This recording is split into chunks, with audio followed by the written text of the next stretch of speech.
Welcome back to the Contrarian, everybody. My name is Logan Moody. Today I'll be recording an episode just giving a talk through of some of the major happenings of today. Of course, there's a lot of news happening and just around the world regarding the election, of course, and then a lot of knock-on effects that has had in the economy, in particular the United States economy.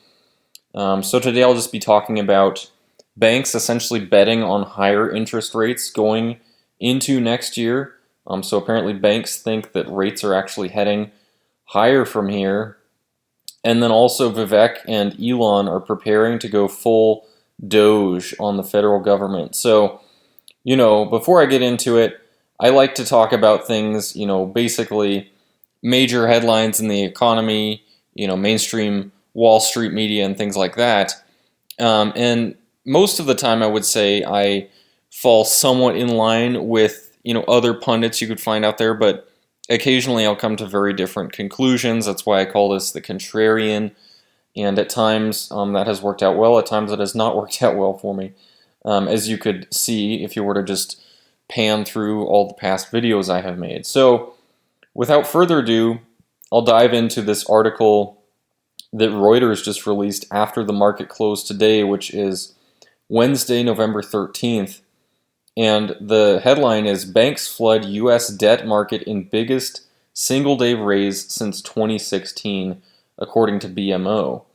This article is by Matt Tracy, and he goes on to say banks raised $23.5 billion by issuing investment-grade bonds on Tuesday, so yesterday, the biggest debt issuance by financial institutions in a single day since the beginning of 2016, as they anticipate potentially higher interest rates next year. The $23.5 billion in debt issued by the financial institutions accounted for 78% of Tuesday's total $30.15 billion in high-grade bond sales, which was the fifth largest day of overall issuance in 2024, according to a Wednesday report by BMO Capital Markets.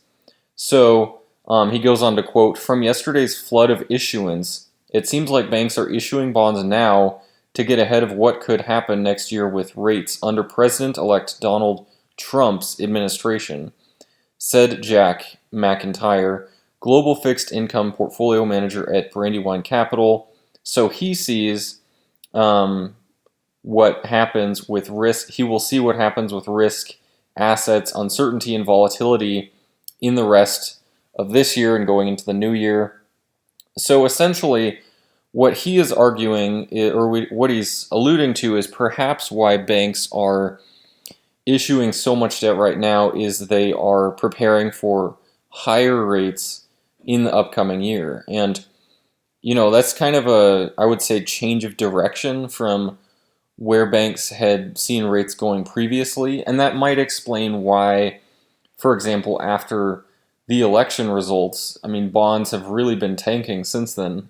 Treasury bonds, referring to them, have spiked in their yields, and of course, as a result, the prices of these treasury bonds has gone down pretty quickly just in the last week since the results of the election. So it seems like there is something to what this gentleman is saying in terms of perhaps banks, it's just harder for them to predict what the overall macroeconomic conditions will look like in this new administration. And apparently they think that Donald Trump and his administration aren't going to be able to sizably cut spending. And if anything, the overall deficit will go up, because if they don't cut spending and then they also want to cut taxes and, if anything, decrease taxes, like what Trump has talked about with not taxing tips or not taxing Social Security, that's all fine and good. But in conjunction with that, ideally, you would really want to cut unnecessary government spending as well. So it appears like some of the major financial institutions out there, the big banks, Citibank, JP Morgan, Goldman Sachs, kind of the biggest banks in the world, you could say, apparently they don't fully believe that Trump is going to keep his promise of cutting government spending. And my overall thought with this, and it really does tie into what I'm going to talk about next, with Elon Musk and Vivek leading the DOGE effort, the Department of Government Efficiency, as it's called. Um, if it were up to Trump, and of course looking at his first term, yeah, he was a very heavy spender. He did not cut back government spending.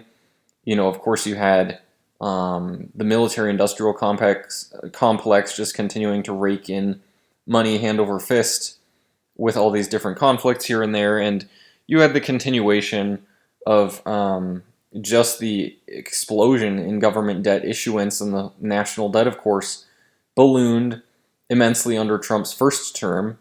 I would say most notably due to the fact that COVID happened in his last year, and as a result of that, basically the Fed had to, inject multiple trillions of dollars into the economy to prevent it from going into a severe depression of sorts. It would have gone into that, or, the economy just could not have been shut down as it was had the Fed not backed everything with, multiple trillions of dollars at the time. And so coming off of that, I think it's perhaps realistic that Wall Street is expecting for Trump to kind of continue with what his first term was of, a lot of, I would say, unconventional actions in his administration, but overall not really cutting, anywhere near the capacity he would need to decrease government spending. So that's where Wall Street is. I beg to differ with the overall assessment of Wall Street. I do think Trump is I would say, changed man. Of course, he came very close to being killed this summer. Not necessarily that has anything to do with him changing his overall spending habits, but I do think he is a man on a mission right now in his second term. This is his final term. He can't run for another term. Of course, he would be very old at that point. So this is probably, he's seeing it as kind of the lasting effects as what he will have on the U.S. economy and the overall U.S. Culture going forward. So I think he very much so does plan on actually, making some tough decisions.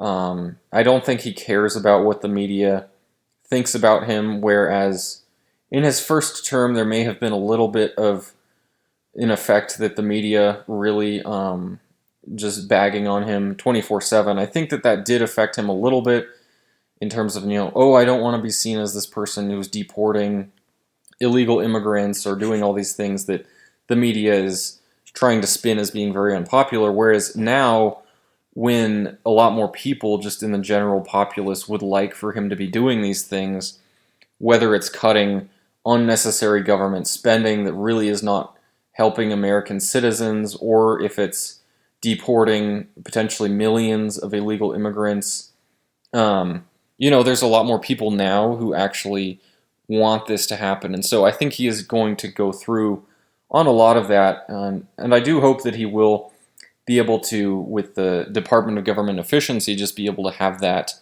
of course, dramatically decrease the overall just bloat in the federal government that has grown gradually and is definitely an unsustainable trend from here. So it really does need to be cut, and of course that ties in well with what I was going to talk about with Elon Musk and Vivek Ramaswamy. They have both just been appointed to the official Department of Government Efficiency program that Trump has talked about and that Elon kind of created, you could say.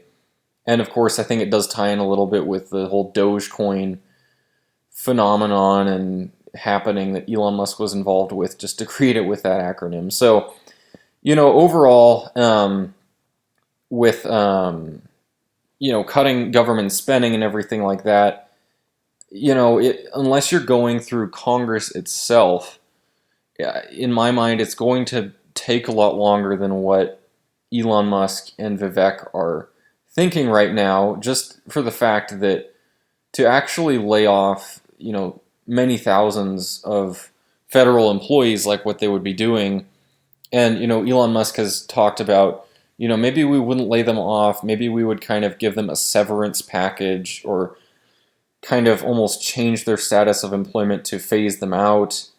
And while that's all fine and good, and that does go towards the trend of decreasing government expenditure on a lot of unnecessary programs, to actually do something like that, you would need to have Congress on board, and you would need to have Congress actually pass, changes in legislation that would be able to bring something like this into play. So, at least in my mind, it seems a little premature to kind of almost jump on the really exciting bandwagon that Elon and Vivek have talked about of, we're going to, decrease the size of the government. We're going to increase the efficiency of it. This will happen, even faster than the timeline that Trump has laid out. And, while it might be able to happen in that time frame, and I certainly hope it does, I think there's just going to be a lot more forces acting against these guys than what they maybe realize right now. And of course, Elon Musk is well acquainted with how inefficient and bureaucratic the government is. SpaceX and Tesla and all his other companies have encountered them along the way, and just the overall nuisance that they have, given his companies. And, all that being said, I think Elon Musk probably, has been able to kind of fly under the radar at times and maybe not comply with everything that he needed to. In some ways, I don't really blame him. I don't know that I would really be doing anything differently if I were in his shoes. But once you go from, trying to launch rockets into space and building electric vehicles to all of a sudden trying to lay off, tens of thousands of federal employees, or even to kind of change their status of employment, you're going against a lot of labor unions, and of course, all of these individuals would really not want to leave their very posh jobs, assuming that that's what they are, which probably most of them are. They have very generous pension plans that they're looking forward to, very generous benefits overall to their jobs, and if right now they're not really having to do anything for their work, who could really blame them for not wanting to be kicked out of that job? That's a pretty nice situation if your conscience isn't really confronting you with the fact that you're not really contributing at all to society as a whole. And I think there's a lot of people, unfortunately, who do fall into that category of, just kind of only being in it for themselves. And so there's going to be a lot of force that Elon Musk and Vivek Ramaswamy face, trying to increase the efficiency of the federal government, which, most people deep down know that the federal government is immensely inefficient and wasteful with taxpayer money, and that privatizing it as much as possible would be the solution. But when it comes down to it, of trying to lay off so many people and really just, I would say, tip the apple cart as it exists right now, you're going to face a lot of angry people, a lot of angry labor unions, and everything like that. And the mainstream media has always been Trump's enemy, and so I think with something like this, it would be no different than him trying to deport millions of illegal immigrants. They're going to try to smear him in every possible way. They're going to try to smear Elon and Vivek in every possible way. Maybe even try to, attack them through their companies and things like that. Legal actions, lawfare. So I don't expect that kind of, overall just chaos to subside anytime soon. This article really just is kind of talking about what I have laid out here, with Musk essentially quoting that he wants to make the government substantially more efficient, even under the 530 days that Trump has laid out. And in case you didn't notice, 530 days from now is July 4th of 2026. So apparently Trump wants to have that be kind of a celebratory event for the 4th of July, on the 250th anniversary of the U.S. He wants to have this, government efficiency in place by then. And Elon is saying that he believes it can happen before then, which of course, Elon's always the optimist and maybe to his own detriment, but on all parts, I think this is a very ambitious goal, and I, of course, hope that Trump and Elon and Vivek are successful, even if it's just doing, a small amount of what Elon seems to hint at doing. I mean, that would be an immensely helpful step in the right direction.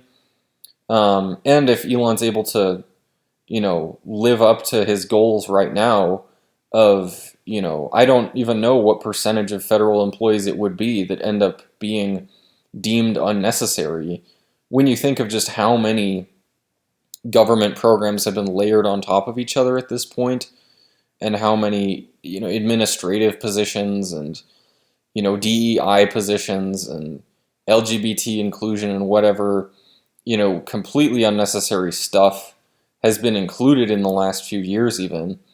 I mean, even just kind of rolling back the federal government in size to what it was a decade ago would be a huge accomplishment, not even to mention potentially getting rid of entire departments as well, the Department of Education and others perhaps.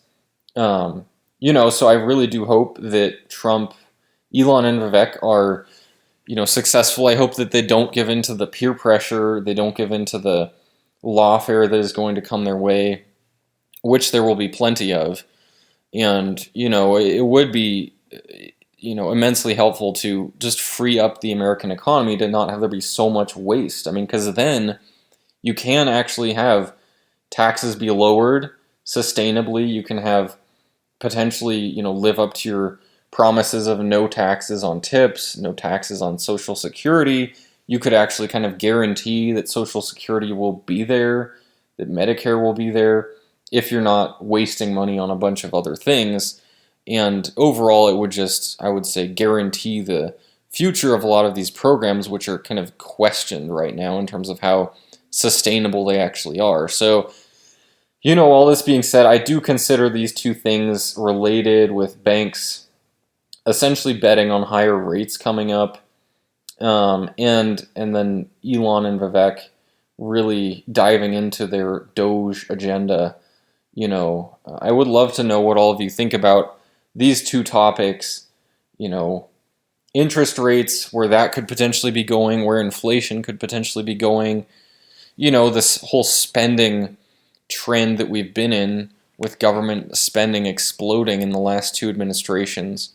It's got to end somewhere, and it has to, the whole trend has to be resolved at a certain point in some fashion. So I would love to know what all of you think about this in the comment section below. Let me know what you think of this kind of new format of these videos.